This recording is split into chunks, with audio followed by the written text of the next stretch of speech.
Question for you. Are there secrets that only rich entrepreneurs know?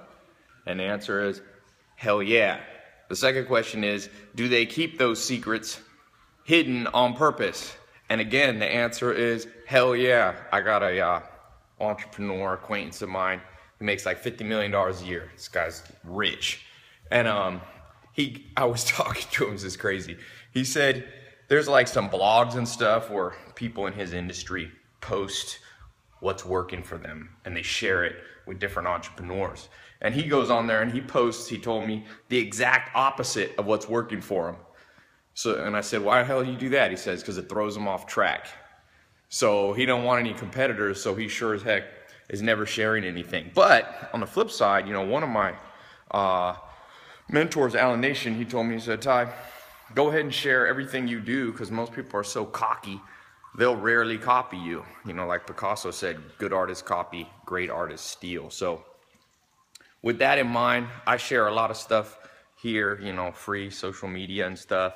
But I'm gonna give you a few insider tips that only the richest of the rich entrepreneurs really understand. You might have heard some of them before, but in terms of actually doing them, it's very rare to find anybody except guys that I know that are doing 8 figures or beyond.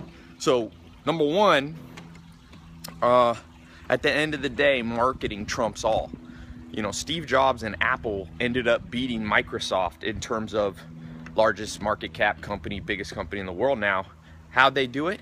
Steve Jobs was a better marketer. Just look at the Apple stores. You ever been in there's a Microsoft store at Century City here in Beverly Hills or next to Beverly Hills, and it's a ugly ass store. Nobody's ever in it. You go over to the Apple store and it's just a work of art. Everything's beautiful. It's perfectly packaged. And at the end of the day, marketing is packaging, you know? So there used to be that old Ralph Waldo Emerson saying where if you can make a better chair or, you know, cook better, there'll be a long, hard, well-beaten path to your door, even if it's in the middle of the woods. Meaning, if you've got something good, even if you don't market it, somebody will find you. Well, that might have been true in the late 1800s when he wrote that quote, but it's definitely not true now.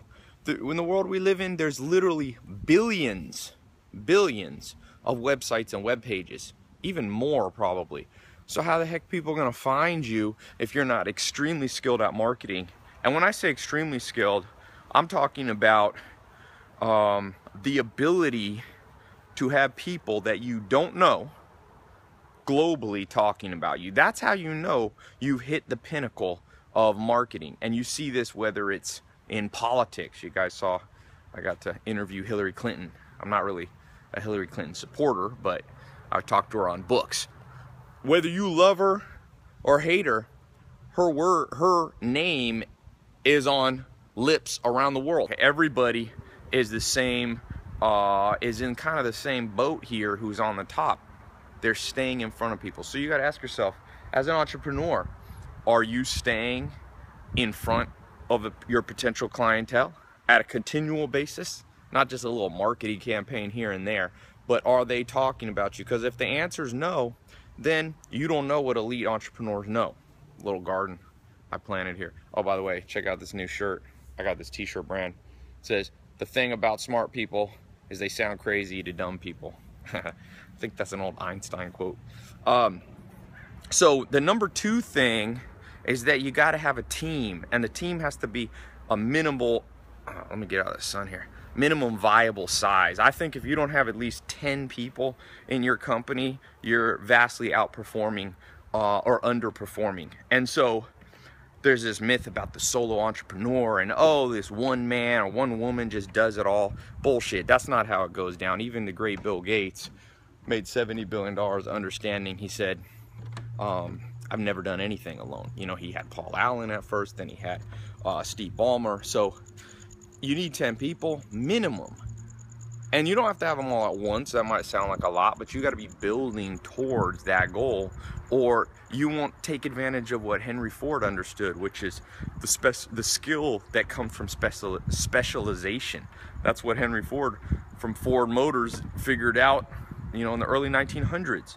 There was a tremendous power in specialization of skill sets. So how are you going to be the product person, the marketing person, the finance person, the technology person, the inventory person? Like, that's not viable. And so most entrepreneurs go into this game and they don't understand what these top entrepreneurs know is put together a team. You got to do it. And if you have no people skills, you better put someone next to you who has the people skill. Number 3, and there's about, by the way, there's like 10 of these things that I've written down. So I'm going to be doing a free talk. If any of you want to hear the full in-depth, I'm going to give here 5 or 10 minutes of them to not overwhelm you. But if those of you really interested, click, there should be a button here. It'll take you to my website. I've been doing these free talks. The last one had 25,000 people on it in up to 70 countries now. So no matter where you live, you can join in. There's no credit card, there's no fee. It's just these free talks. I like, I learn a lot from the interaction. It's live. You can ask questions, you can comment, you can share your experience. So click the link here. It'll take you to my website. It'll show you the times in your local time zone. Okay, so you'll know when it is. And then, like I said, there's no credit card or anything. There's no gimmicks to it. You can come in and we'll be going in depth. But let me give you the third one here. I'll get out of the sun here. By the way, somebody just sent me, there's a Grand Theft Auto character made after me and Rick Ross, they said. It's on my Instagram. It's pretty funny. People love cars. So the third principle that top entrepreneurs keep private is understanding the phasing cycles of raising capital. There's shows like Shark Tank and stuff like that. You guys saw, Mark Cuban was here at the house the other day, and I was talking to him. I was talking about this. Most people raise capital at the very beginning of their business. They're like, I got this idea, I got to raise capital right now. But that's not really how the game goes, because what happens is if you raise too much capital too early, you tend to get lazy. And so what's much better is to create a business that has momentum, that's starting to rock and roll. A lot of people want to know if these are really my cars. They're always like, show us the garage. We live in a cynical world. Let me cover up my license plates. Get crazy people trying to find out where I live. So this third principle, when it comes to finance, you're gonna need capital, okay? You'll need some level of, I guess I showed my license plate. Oh, shit. Oof, just stepped on some gravel. So if you don't understand capital correctly, what ends up happening is you raise capital in a phase when you'll waste it. It's very easy to waste capital. I had Neil Patel in my accelerator program. I interviewed him and he said, man, his first business, he raised $1 million and he spent a year of his life trying to build. And you know what happened? He's like, I should have raised the million after I had the minimum viable product rocking and rolling. And he didn't. He raised the $1 million. He wasted it all. I've seen that. I've raised capital. So I'm more of a mid-phase capital kind of person, like raise capital a bit later in the game.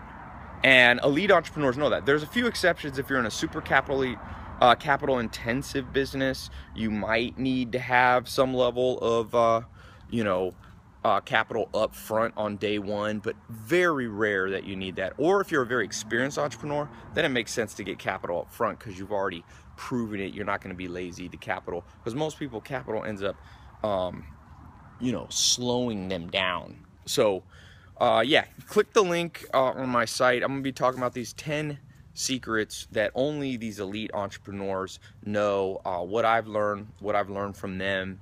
And you really want to know these things. At the end of the day, man, don't procrastinate. Life is a game of timing. It's a little bit like chess, but it's like timed chess. And with time chess, it's not just about making the right move, it's about making the right move in the right time frame. And so many people that I know, I'm out here trying to toughen up my feet.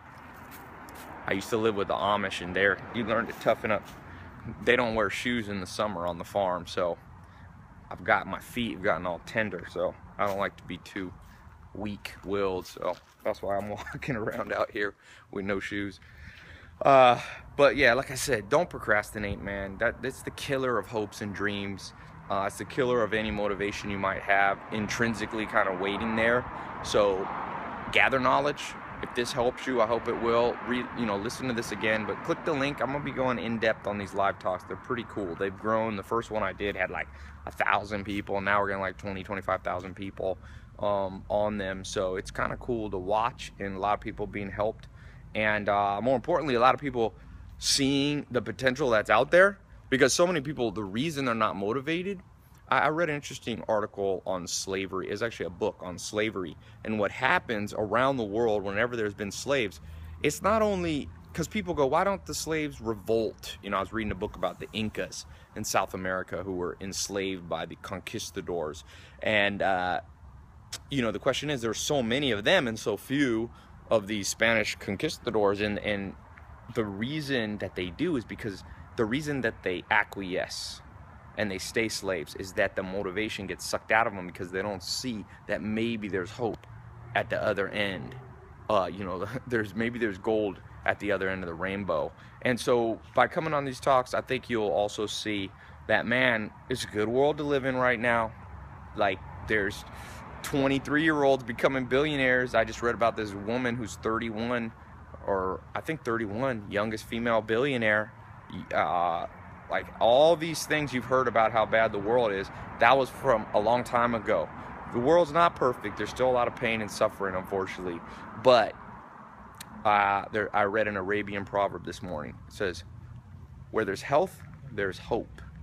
And when you have hope, you have everything, And so if you're healthy, or even not perfectly healthy, but if you have some measure of hope, let it come out, but take action. So click the link, and I'll see you on this live talk. And one other thing, leave a comment. What's something you've learned, maybe as an entrepreneur or watching other entrepreneurs, that few people know?